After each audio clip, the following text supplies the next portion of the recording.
Hello everyone, this is Shashank Shafarwala and you are watching my channel Sync with me. Today I will discuss about inverse definite minimum time over current relay or IDMT over current relay. We know there are two types of IDMT over current relay, that is non-directional over current relay and directional over current relay. Non-directional over current relays are those operate in all direction of power flow. When current is exceed the pickup current, it will operate. But in case of directional over current relay, power direction is important. It is operate in particular direction of power flow. So in this case, power direction and pickup current, both conditions should be satisfied for operation. In this video, we will discuss about non-directional over current relay, and in next video we will discuss about directional over current relay. So please subscribe this channel and turn on the bell icon for the next video. This one is the non-directional over current relay. That's why only current coil is there. No power voltage coil is there because power direction is not important here. Okay, that's why only current coil is there. The first thing is the pickup current. What is pickup current? Pickup current is the minimum current through the relay coil at which relay start to operate. Now, how you can change the pickup current? You can see here is a plug. So you can remove it and you can set the plug to the 2.5 ampere to 10 ampere. Suppose you plug it to 2.5 ampere, that means pickup current is set to 2.5 ampere. If you plug it to 5 ampere, that means pickup current is now 5 ampere. So now pickup current is 5 ampere. That means if you inject more than 5 ampere to the relay coil, then it will start to operate. Okay, and how fast it will operate, it is depends another factor. It's called the plug setting multiplier or the PSM. What is it? PSM is the ratio of actual current and the pickup current. Suppose in this setting you are injecting 10 ampere through the relay coil. That means actual current is 10 ampere here and pickup current is now 5 ampere. Then what is the ratio? Ratio is 10 divided by 5, that means 2. And if PSM is 2, then it will trip at 10 seconds. You can see there is a table. It is plug setting multiplier versus time in second, means that is the tripping time. Okay, so if plug setting multiplier is 2, that means if current is 10 ampere in this setting, then PSM is 2 and it will drift at 10 seconds. And suppose you are injecting 10 times, then PSM will 10 and it will drift at 3 seconds. So if PSM is increased here, you can see the tripping time is decreased. Okay. Now suppose your requirement is 5 seconds at 2 PSM. Okay. Normally it will drift at 2 PSM, it will drift at 10 seconds. When time multiplier setting is 1, there is another setting.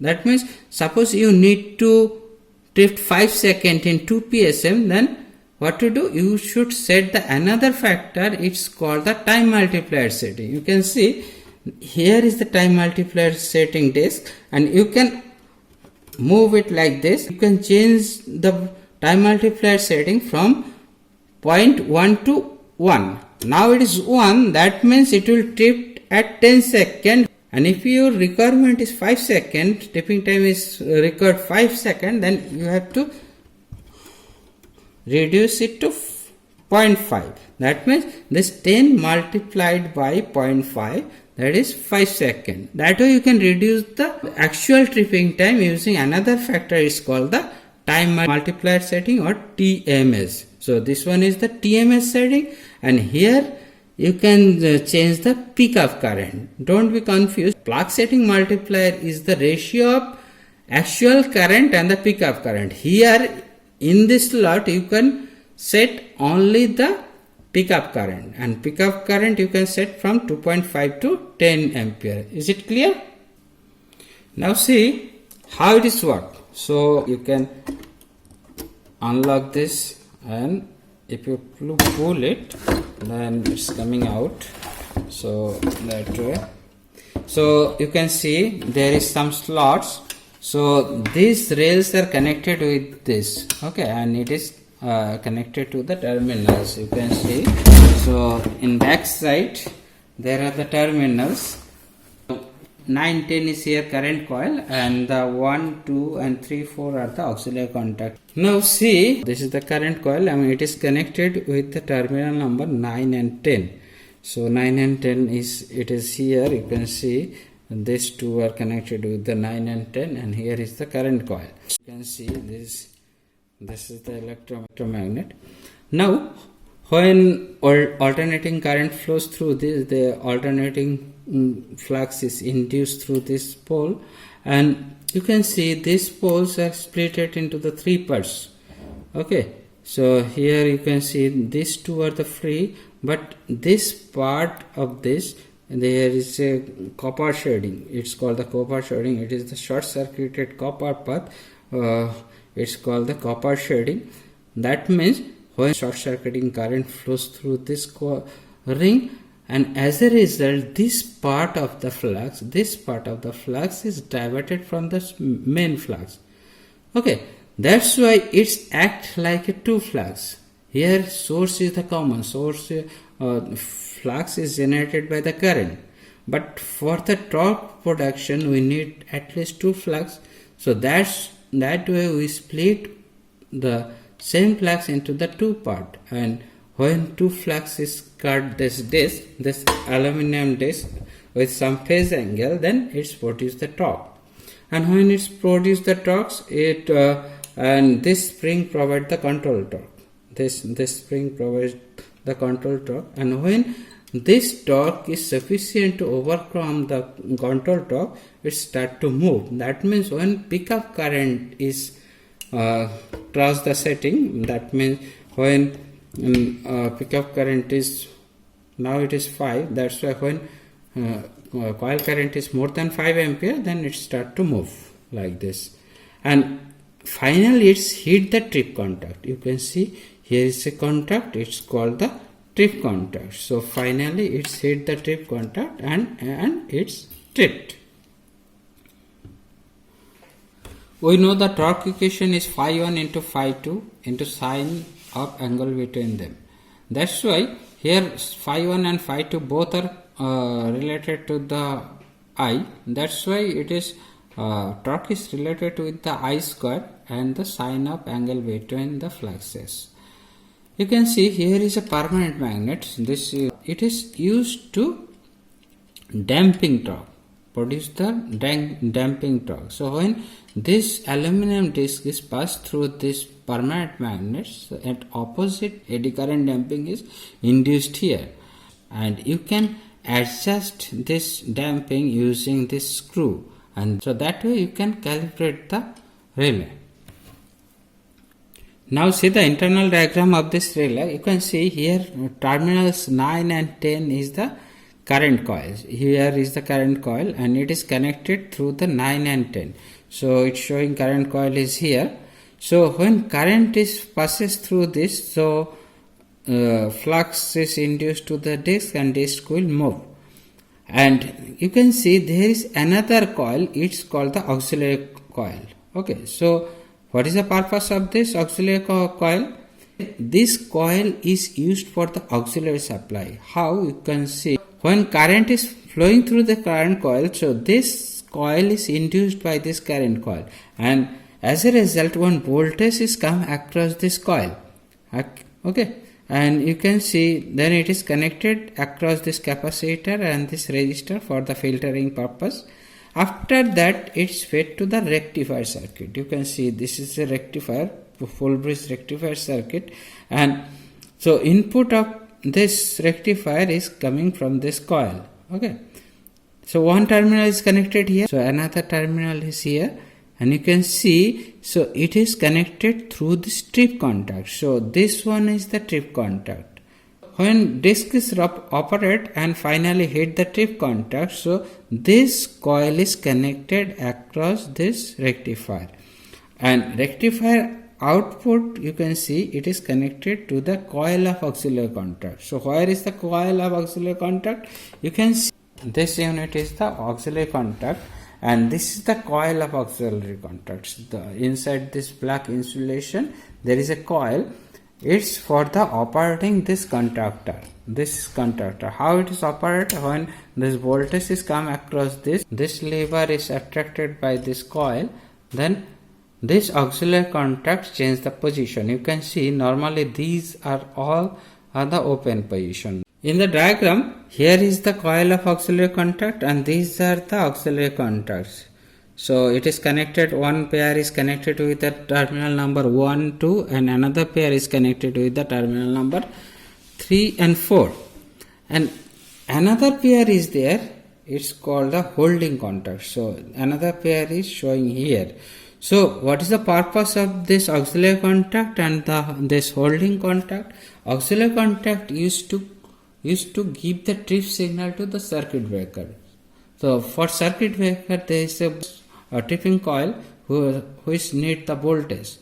Suppose 110 volt is required for the tripping purpose. That 110 volt is applied to the circuit breaker through this contact. That means this contact make the tripping circuit of the circuit breaker. Okay, clear. And another pair you may use for the indication or the other purpose or the alarm circuits. But what is the purpose of this holding contact? You can see this holding contact. Once it is stripped, you can see when tripped contact makes, so it strips, that means this auxiliary contact as well as this holding contact all are made closed. So when it's closed, then this supply is directly comes to the rectifier through this path. And it's hold the auxiliary contact in close position. It's hold the auxiliary contact in close position. That means in close position until circuit breaker trip. So what may be the problem if this holding contact is not there? You can see when this disc is finally hit the trip contact, it may be the bounce back. So for that, trip contact again open, again it is become open. As a result, the coil supply of this contactor is interrupted. Okay, but if there is a holding contact, what happened? So once it is trip signal is coming to the coil, it's closed, and then directly this auxiliary supply is applied through this holding contact, and it's hold the trip contact in close position like this, in close position until circuit breaker tripped. And when circuit breaker tripped, there is no fault current, there is no induced voltage in auxiliary contact, and then it's release the auxiliary contact. As I told, then after auxiliary coil, there is a voltage rectifier. It is here, and this is the filter capacitor, and this resistance is here. And you can see here these two are the auxiliary contact. It is connected with the 1, 2, and this pair is connected with the 3, 4, and this third pair uses the auxiliary contact. Okay, clear? Now we are reinstalling this unit. Just insert this way and push it like this. After pushing it, finally you locked this. So when you locked it, then only it is connected with the circuitry. Now how we check this relay? Suppose the pickup current is set to 5 ampere. Okay, now we applied the current at different PSM. Suppose PSM is 1.5. Then what will be the applied current? Applied current would be 7.5. So 1.5 times of the pickup current. Then 2. Then it would 10 ampere like this. Suppose 3, that means it is 15 ampere. So that way we increase the applied current to get the different PSM, and we vary the PSM from 3, 4, 5, 6, 7 like this. Okay, and then we note down the relay operating time. After that, we follow the curve between the PSM versus relay operating time. Then we will get the IDMT pattern, and so that is the characteristics of this relay. Okay. In second table, what to do? Again, we reduce the time multiplier setting 0.5. In first case, it was 1. Reduce the pickup current to 2.5 ampere. Then again we vary the PSM from 1.5, then 2, 3, 4, 5, like that up to 7 or 8. Okay, this is the relay test bench. So you can test almost all kind of relay using this, and for that different sources are there. You can see here is the 3-phase voltage source. You can see the R phase, Y phase and B phase, and here is the 3-phase current source, the R phase, Y phase and B phase, and you can vary the current and voltage using this particular knob. Okay, so these two are the R phase, this is Y phase and B phase.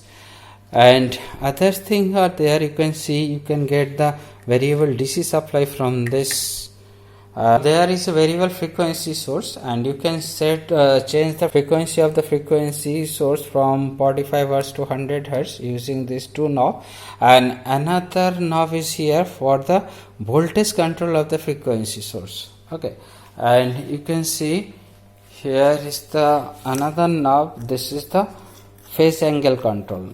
So using this knob you can change the phase angle between voltage and current, okay, of different phases. This one is the range selector switch. Now it is the 50%. That means the actual value is the 50% of the displayed value, and the current display is here is the R phase, Y phase and B phase. So now suppose it's showing the 50 amps, that means actual current is the 50% of the displayed value. Okay, for this experiment we need the current, and this unit is connected with the R phase, and now if we vary the R phase current, then current of this relay will vary. And another thing, here you can see one timer, so it is connected with this relay, so we can see the time, tripping time from this timer. Okay, one pair of auxiliary contact connected with the timer. You can see this here, it is connected. Initially we put it at 0 position and then turn on this current source, turn on. So when we turn on the current source, see the relay timer is automatically start and it's showing the time. Now this relay is connected with the R phase, that's why if we change the R phase knob, and the current of the R phase is changing. You can see now pickup current setting is 5 ampere. Range selector switch is now 50%. That's why actual current is the 50% of the displayed value. See, now it is showing the 9. That means actual current is 4.5. But pickup current is 5 ampere. That's why it's not operating. When we just cross the 5 ampere, that means if displayed value cross the 10. See, it's crossed the 10. Now see, relay is moving. You can observe it. It is moving, but it's moving very slowly. Now if we inject more current, I am increasing the current. Here you can see it's moving faster, like this, and it's finally tripped. Now for 1.5 PSM, our required current is 1.5 times of the 5 ampere. That means 7.5. Then this place value should be 15 ampere. So we are increasing the current. See, so now it is showing 15. That means actual current is 7.5. Pickup setting is 5 ampere. See, now timer is 0 and current is set to 7.5 ampere. Now I am turning on the relay test set current source and noting down the relay tripping time. See, relay is moving like this, and timer is also running. See what is the tripping time.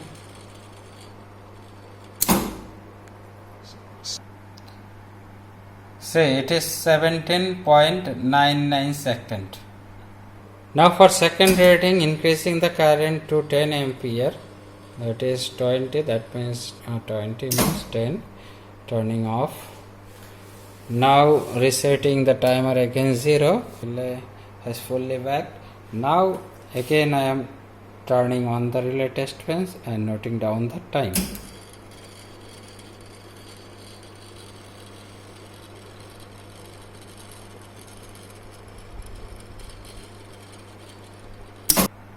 So time is 10 second. As I seen previously, if PSM is 2, then it will trip at 10 second. You can see from this table, against 2 it is 10 second, and here also we are getting the 10 second. That means this unit is working perfectly.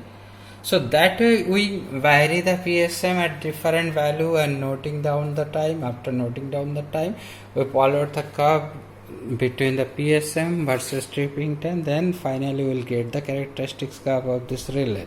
So this is the testing procedure of non-directional overcurrent relay, and that way you can test this relay and you can see the characteristics. I think it is clear to you. Still, if you have any confusion, you can write in comment box. And if you like this video, please hit the like button, and you can also share this video with your friends. Thank you very much for watching this channel.